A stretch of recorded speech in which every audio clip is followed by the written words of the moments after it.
ಏ ಗೋಪಾಲ, 12 ತಿಂಗಳಿಂದ ಕಾದು ಅವನ್ನ ಬಗ್ಗು ಬಡಿಬೇಕಂತ ಕಾದಿದ್ರು. ಈ ದಿನ ಬಂದ್ರು, ಪ್ರಯೋಜನ ಆಗಲಿಲ್ವಲ್ಲ. ಏ ಮಾವ, ಈಟಕ್ಕೆಲ್ಲ ನೀನೇ ಕಾರಣ. ನಿನ್ ಮಗನ್ ನಾಯಕನ್ ಪಟ್ಟ ಕಟ್ಟಿ ಮೆರೆಸ್ಬೇಕು ಅಂತ ತೀರ್ಮಾನ ತಗೋಂತ ಹೇಳ್ಕೊಟ್ಟವನ್ ಯಾರು? ಹೆಂಗೋ ವರ್ಷ 2 ತಂಡ ಆಡ್ತಾ ಇತ್ತು ತಾನೆ, ಹಂಗೆ ಆಡ್ಲಿ ಅಂತ ತೆಪ್ಪಿದ್ದಿದ್ರೆ ಆ ನನ್ ಮಗ ಆ ಕಡೆ ಕೆಳೆಯುವ. ಆಗ ಅವನ್ನ ಬಗ್ಗು ಬಡಿಬೋದಿತ್ತು. ಯಾವನ್ ಕೇಳಿ ತೀರ್ಮಾನ ತಗೊಂಡ ನೀನು? ತಿಮ್ಮೇಗೌಡ, ನಮ್ಮ ಅಪ್ಪನ ವಯಸ್ಸಿಗೆ ಮರ್ಯಾದೆ ಕೊಟ್ಟು ಮಾತಾಡು. ಜನ ಎಲ್ಲ ಒಂದೇ ತಂಡ ಸಾಕು ಅನ್ನುವಾಗ ನಾವು ಬಾಯಿ ಮುಚ್ಕೊಂಡು ಸುಮ್ಮನೆ ಬಿದ್ದಿದ್ರೆ ಆ ರಂಗೇಗೌಡನೇ ತಂಡಕ್ಕೆ ನಾಯಕ ಆಗ್ತಿದ್ದ. ಆಗ ನಾವು ಅವನ ಆಡು ಅಂದಾಗ ಕಬಡ್ಡಿ ಕಬಡ್ಡಿ ಕಬಡ್ಡಿ ಅಂತ ಹೋಗಿ ಅವನ ಹಿಡಿ ಅಂದಾಗ ಹಿಡ್ಕೊಂಡು ಆಡ್ಬೇಕಾಗಿತ್ತು. ನಮ್ಮಪ್ಪ ಟೈಮಿಗೆ ಸರಿಯಾಗಿ ಮಾತಾಡಿ ಒಳ್ಳೆ ತೀರ್ಮಾನ ತಗೊಂಡಿದ್ದು. ನನ್ನ ಮಗಂದು ಸರಿಯಾಗಿ ಅದೇ. ಏನಂತ ಸರಿಯಾಗಿ ಹೇಳು. ನಾವು ಊರು ಬಿಟ್ಟು ಆಚೆ ಇದ್ಕೊಂಡು ಎಷ್ಟು ಕಷ್ಟಪಟ್ಟಿದ್ದೀವಂತ ನಿನ್ ಗೊತ್ತಾ? ನಮ್ಮ ನೋವು ನಿನಗೆ ಗೊತ್ತಾ?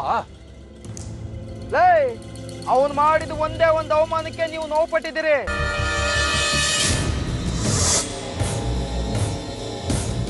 ಆದ್ರೆ ನಾನು ನೀವು ಇಲ್ಲಿಂದ ಹೋದಾಗ್ಲಿಂದಲೂ ಹೆಜ್ಜೆಗೂ ಎಷ್ಟು ನೋವು ಪಟ್ಟಿದ್ದೀನಿ, ಎಷ್ಟು ಅವಮಾನ ಪಟ್ಟಿದ್ದೀನಿ ಅಂತ ನನ್ನ ಮಗಂದು ನನಗೆ ಮಾತ್ರ ಗೊತ್ತು.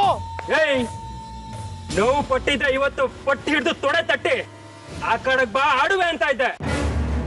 ಅದನ್ ಬಿಟ್ಟು ಹೇಳಿ ತರ ಅವನ ಜೊತೆ ರಾಜಿ ಮಾಡ್ಕೊಂಡು ಪಟ್ಟ ಗಿಡಿಸ್ಕೋತಾ ಇದ್ದಿಲ್ಲ.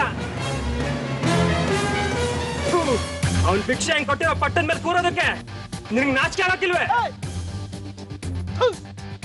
ಭಿಕ್ಷೆ ಎಲ್ಲ ಕಣಲೇ, ನಾವು ಅವನಿಗೆ ಅವಮಾನ ಮಾಡಿ ಕಿತ್ಕೊಂಡಿರೋ ಪಟ್ಟ ಕಣ ಅದು. ಏಯ್, ಅವ್ರಿಗೆ ಅವಮಾನ ಬರ್ಬೇಕಂತಿದ್ರೆ ನೀನು ನಿಮ್ಮಪ್ಪ ಅವ್ನಿಗೆ ಆಡ್ಲಿ ಅಂತ ಹೇಳ್ತಿದ್ರಿ, ನನ್ನ ಮಗ ಆಡ್ಲಿ ಅಂತ ಹೇಳ್ತಿರ್ಲಿಲ್ಲ. ಏ ಕಳೆಗೌಡ, ಜನ ಹಂಗ ಹೇಳ್ದಾಗ ಆಯ್ತು ನಾನು ಆಡ್ತೀನಿ ತಂದಿದ್ರೆ ನೀವೇನೋ ಮಾಡ್ತಾ ಇದ್ರಿ? ನಾನ್ ಹಂಗ ಹೇಳಿದ್ರೆ ಅವ್ನ್ ಹಿಂದೆ ಸರಿತೇನೆ ಅಂತ ನನ್ಗೆ ಹೆಂಗ್ ಗೊತ್ತಿತ್ತು?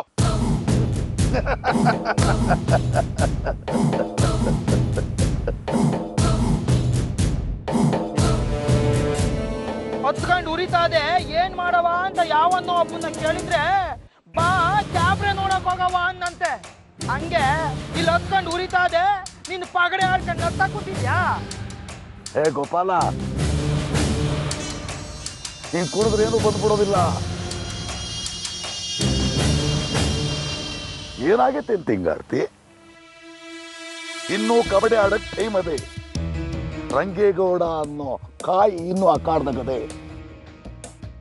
ಸುಮ್ಮನೆ ನೀವು ಕಿತ್ತಾಡೋದು ಬಿಟ್ರಿ.